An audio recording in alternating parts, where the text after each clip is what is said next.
की आराधना बृहस्पति भगवान ने काशी में करी। बृहस्पतेश्वर महादेव काशी में विराजमान। कौन से महादेव? जम के बोलिए जरा।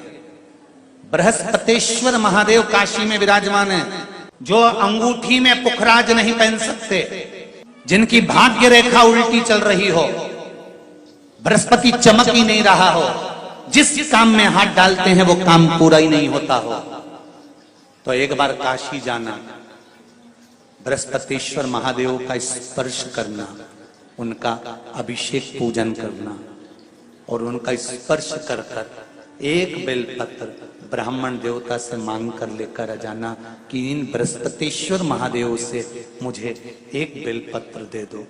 तुम्हें पुखराज पहना कि नहीं पहना, हीरा रतन माणिक पहना कि नहीं पहना, वो बेलपत्र इतना चमत्कार कर देगी कि जिंदगी में कभी संपदा की कमी आएगी नहीं। अगर बृहस्पति नहीं चमके तो बृहस्पतेश्वर महादेव, जहां पर बैठकर बृहस्पति भगवान ने शंकर भगवान की आराधना करी है, रोज गंगा जल जाना, गंगा जल लेकर आना, शिव जी की आराधना करना, एक शिवलिंग का निर्माण करा, उसकी आराधना में बृहस्पति भगवान डूब गए, उसकी आराधना में बृहस्पति महाराज निरंतर लगे रहे और इतनी आराधना बृहस्पति महाराज ने करी, इतनी आराधना करी बृहस्पति महाराज ने कि शंकर भगवान सामने प्रकट हो गए। मांगो बृहस्पति, तुमको क्या चाहिए? कुछ नहीं, केवल आपका भजन। नाम रख दिया, तुम्हारा नाम वचस्पति रहेगा। बृहस्पति भगवान का एक नाम वचस्पति भी रख दिया और तुम साधारण नहीं रहोगे। तुमने मेरी आराधना करी है तो देवताओं के गुरु बनकर विराजमान होगे। अब अभी तक 2 भार इंद्र के पास में थे। बहुत ध्यान देकर समझना ये नवग्रह कथा को। 2 भार थे इंद्र के पास। इंद्र देवताओं के गुरु भी बनकर बैठे थे। देवगुरु बृहस्पति की जगह पूर्व में इंद्र ही देवगुरु का पद संभाल रहे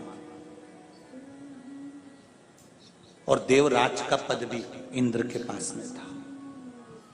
कौन कौन से पद थे? जम के बोलो जरा।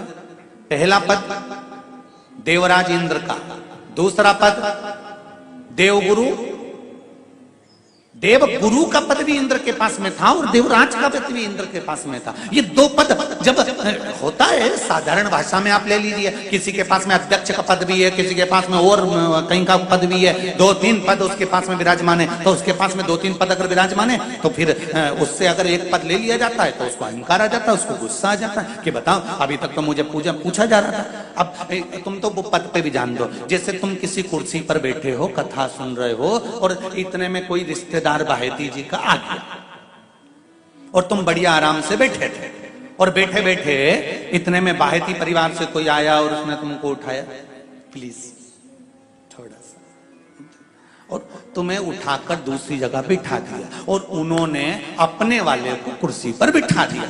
अब बोलो, जो उठा, जिसको उठाया था उसका भगोने जैसा मुंडा हुआ कि नहीं हुआ? अरे बोलो तो।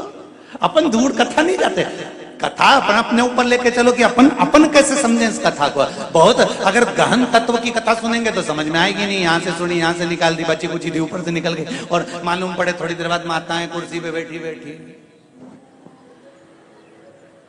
अब फिर तो अपन तो अपने पर लेकर चलो ना, कि जैसे कोई आप कुर्सी पर बैठ गए और इतने में इनके रिश्तेदार कोई आए और आने पर उन्होंने कहा दिया तुम यहाँ से उठो, दूसरी जगह जाके बैठो। इतने में तुमको बुरा लग गया, बुरा लगा, मुंह भगोने जैसा हो गया, गुस्सा आ गया। उसी तरह इंद्र के पास में 2 सत्ता थी, एक देवराज इंद्र थे और दूसरे गुरु का पद भी इंद्र के पास में था। देवताओं के गुरु बनकर इंद्र घूम रहे थे, पर अब उल्टा हो गया। शंकर भगवान ने बृहस्पति महाराज को देवगुरु बना दिया।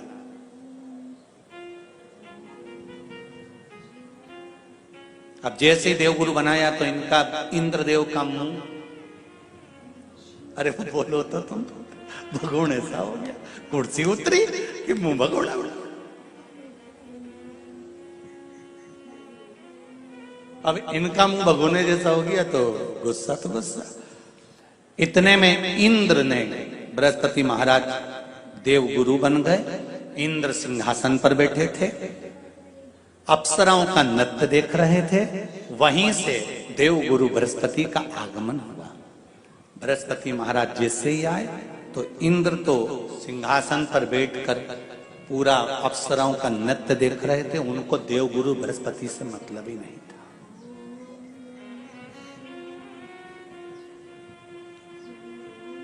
कोई स्थान नहीं, कोई सम्मान नहीं, कोई आदर नहीं, कोई आदर नहीं। जिसको घर के बड़े बुजुर्ग सम्मान देते हैं, घर के बच्चों का भी फर्ज है कि उसका सम्मान बच्चे करे। सही है कि गलत है? घर के बुजुर्ग उसको सम्मान दे रहे हैं ना, घर के बड़े उसका सम्मान कर रहे हैं ना, तो घर के बच्चे कहते हैं नहीं, वो तो हमारे लिए गलत सोचता है, हमेशा हमारे लिए अपशब्द बोलता है, हमेशा आड़ा टेढ़ा बोलता है। तो घर के बुजुर्ग कहते हैं तुम्हें क्या करना है, जब हम सम्मान दे रहे हैं तो तुम भी दो, हम आदर कर रहे हैं तो तुम भी करो।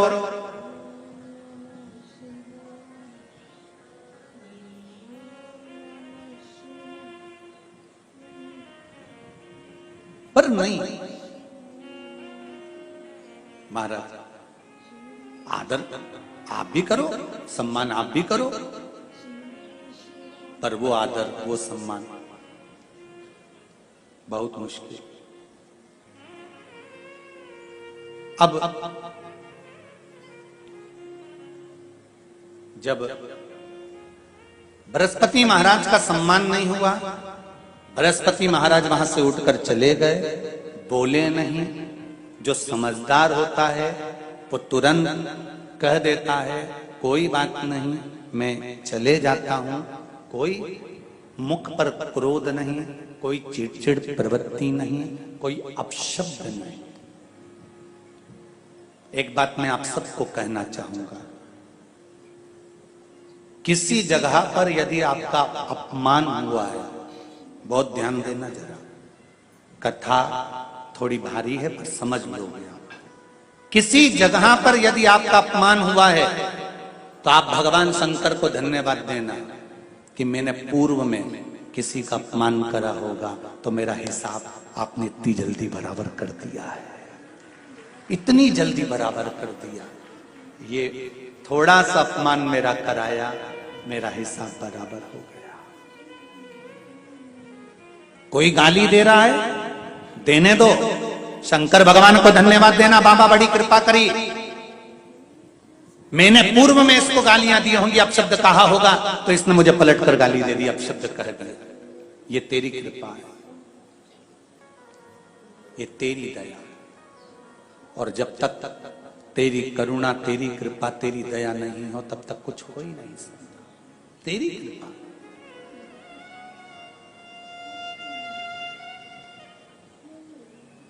भगवान से कहो, हे देवाधिदेव महादेव, मैं ये नहीं कहता कि मुझे रोने मत देना, क्योंकि कर्म का भोग तो मुझे भोगना पड़ेगा। देवाधिदेव महादेव से कहो, हे देवाधिदेव महादेव, मैं ये नहीं कहता कि मुझे रोने मत देना, पर इतना जरूर कहता हूं तेरे सिवा किसी दूसरे के आगे झुकने मत देना, बस इतनी कृपा कर। मैं ये नहीं कहता कि मुझे रोने मत देना, बस तुझसे निवेदन है कि केवल तेरे दरबार के अलावा किसी दूसरी जगह पर मुझे झुकने मत देना, क्योंकि मैं जानता हूं अगर तू मुझे अपना समझता है, झुकने नहीं दे सकता तो फिर रोने भी नहीं देगा। ये मेरा भगवान शंकर पर विश्वास रखकर एक एक पल, एक एक घड़ी, एक एक समय, एक एक नक्षत्र का शिव महापुराण में वर्णन है। यहां तक शास्त्र कहता है कि पीपल के वृक्ष की जब भगवान शिव रचना करे, पीपल के वृक्ष की जब रचना करी गई तो उस पीपल के वृक्ष में भी कौन सा समय किसका है ये शिव महापुराण वर्णन करती है। सुबह 4 बजे से लेकर 7:30 बजे तक पीपल के वृक्ष में ब्रह्मा जी का वासा होता है। 7:30 बजे से लेकर 10:30 पौने 11 बजे तक पीपल के वृक्ष में भगवान विष्णु का वासा होता है। 10:30 बजे से लेकर पीपल के वृक्ष में 11:30 बजे तक पितरों का वासा होता है। 11:30 बजे से लेकर 12:30 बजे तक पीपल के वृक्ष में आहूतों का वासा होता है। 12:30 बजे से लेकर शाम को 4 बजे तक पीपल के वृक्ष में वासुकों का वासा होता है। 4 बजे से लेकर शाम को 7:30 बजे तक पीपल के वृक्ष में शंकर का वासा होता है। 7:30 बजे से लेकर 9:30 बजे तक पीपल के वृक्ष में कुबेर का वासा होता है। 9:30 बजे से लेकर फिर कुबेर के वृक्ष में अन्य देवों का वासा चालू हो जाता है। इसलिए हमारा हिंदू धर्म कहता है, हमारे शास्त्र कहते हैं कि पीपल के वृक्ष को जब पूजा जाता है, पीपल के वृक्ष की जब पूजन करी जाती है तो सुबह 10:30, 11, ज्यादा से ज्यादा 11:30, ज्यादा से ज्यादा 12, उसके पहले पीपल के वृक्ष की पूजन कर लेना चाहिए। क्यों? क्योंकि 11:30 बजे से लेकर 12:30 बजे तक पीपल के वृक्ष में पितरों का वासा रहता, आहूतों का वासा रहता, फिर वासुकों का वासा आता। पितृ किसको कहते हैं? महाराज जो पूरी उम्र लेकर चले गए और उनके भीतर अभिलाषाएं बहुत थी, मैं ये भी करना चाहता हूं, मैं ये भी करना चाहता हूं, वो पितृ हो जाते हैं। आहूत किसको कहते हैं? जिस माता के गर्भ में बच्चा जन्म ले और मर जाए, या 6 महीने का